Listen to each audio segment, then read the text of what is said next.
Shopping online. It's the most convenient way to get your goods. You order the product and then it's delivered to your home.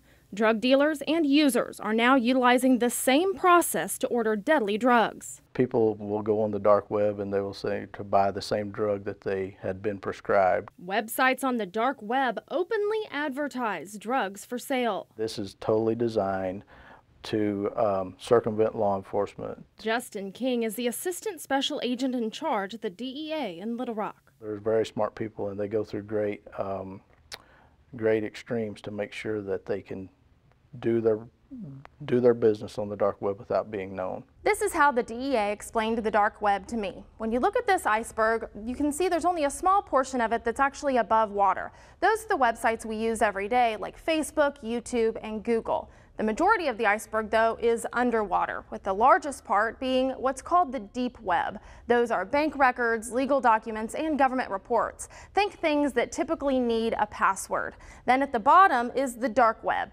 The deep and dark web make up the bulk of what actually takes place online. Those products sometimes will be a counterfeit form of an opioid painkiller. People buy and they think they're getting something, but it may actually be fentanyl in that product. Fentanyl is a synthetic painkiller that is 100 times more powerful than morphine and 90% cheaper than pure heroin.